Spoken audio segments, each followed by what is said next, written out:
Y a-t-il d'autres orateurs? Monsieur El Arch.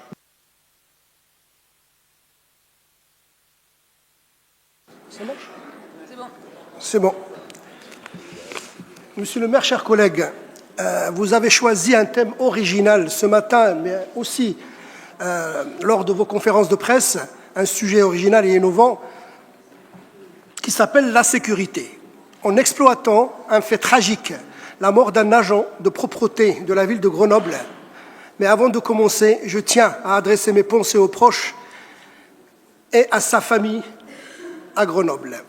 Cette stratégie de communication rappelle étrangement les méthodes de communication du Rassemblement national.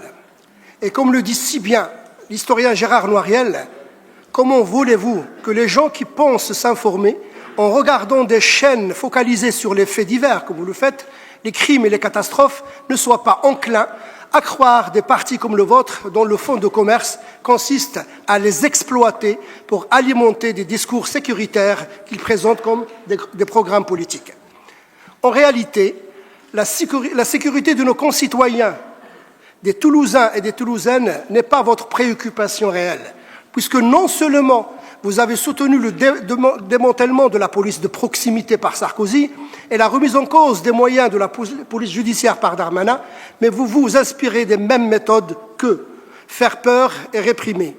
N'oublions pas les dizaines, voire des centaines de manifestants, de journalistes, de simples passants, gravement blessés, mâchoires cassées, les yeux crevés, mains arrachées par les flashballs qui lancent des projectiles à 333 km/h.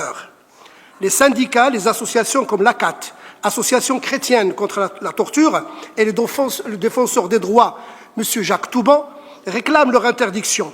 Rappelons ici que la France est le seul pays de l'Union européenne qui continue à employer ces armes létales.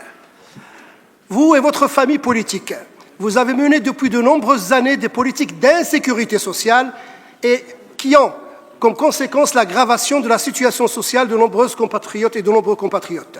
La précarité augmente et s'étend. Selon le dernier rapport du Secours populaire, 2 Français sur 5 ont traversé une grande fragilité financière. 62% déclarent avoir connu la pauvreté. Cette fragilité touche en premier lieu les couches populaires. Ainsi, ce sont 80% des ouvriers qui déclarent avoir connu une augmentation de la pauvreté. La crainte d'une transmission de la pauvreté entre générations est massivement partagée. 79% des Français estiment que les risques sont élevés pour les jeunes.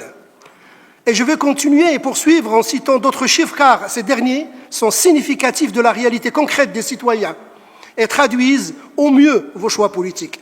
47% des Français peinent à payer leurs factures d'énergie. 43% ne chauffent pas leur logement. 38% ont du mal à payer leur loyer. Et enfin, 52% déclarent ne pas pouvoir faire des économies. Monsieur Moudenc, les questions de sécurité sont sérieuses, car elles constituent le socle de notre cohésion sociale. Pour les traiter, il faut s'attaquer aux causes et aux mécanismes qui produisent les conditions de l'insécurité et des violences.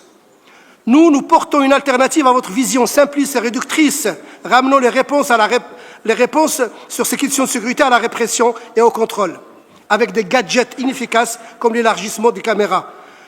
Notre alternative à ce délire sécuritaire et démagogique est basée sur l'humain, sur le respect du droit. Nous répondrons à ces enjeux par le renforcement des services publics de proximité, par la prévention, par l'augmentation des effectifs d'animateurs et d'éducateurs, par le rétablissement de la police de proximité pour justement prévenir, tisser du lien avec la population dans l'esprit d'une police républicaine, gardienne de la paix.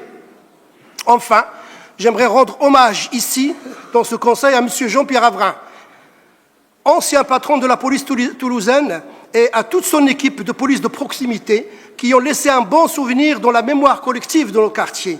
Dans son livre, il a détruit la police de proximité en parlant de Sarkozy. Il dit « La police se trouve aujourd'hui au service du pouvoir pour conforter une politique de la peur. Cette politique coupe les Français de leur police. » Dans son livre, il dit aussi, je vous invite à le lire d'ailleurs, il dénonce l'arsenal répressif et propose des solutions pour retrouver une police proche du peuple au service des citoyennes et des citoyens.